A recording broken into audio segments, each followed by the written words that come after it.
यदि मैं नहीं होता तो क्या होता।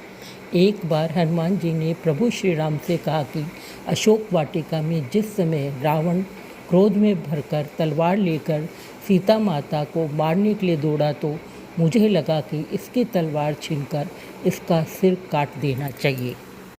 अगले ही क्षण मैंने देखा कि मंदोदरी ने रावण का हाथ पकड़ लिया है। यह देखकर मैं गदगद हो गया। यदि मैं कूद पड़ता तो मुझे भ्रम हो जाता कि यदि मैं न होता तो क्या होता, सीता माता को कौन बचाता। परंतु जब आपने यह कार्य मंदोदरी को सौंप दिया तो मैं समझ गया कि आप जिससे जो काम लेना चाहते हैं वह लेते हैं, किसी का कोई महत्व नहीं है।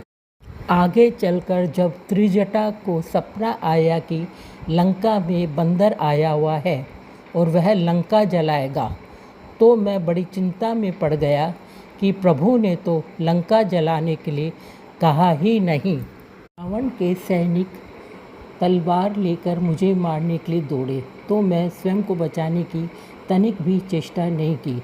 किंतु जब विभीषण ने आकर कहा कि दूत को मारना अनीति है तो मैं समझ गया कि मुझे बचाने के लिए आपने यह उपाय कर दिया है।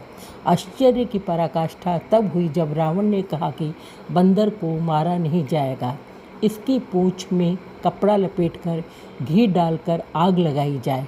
तब मैंने सोचा कि त्रिजटा की बात सच थी, वरना लंका को जलाने के लिए मैं कहाँ से घी तेल कपड़ा लाता, कहाँ आग ढूंढता।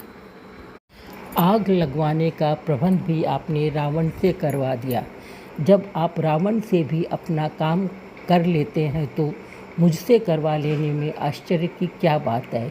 इसलिए हमेशा याद रखो, जो कुछ भी हो रहा है वह ईश्वर का विधान है।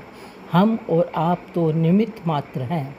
अतः कभी भी यह भ्रम नहीं पालें कि मैं नहीं होता तो क्या होता।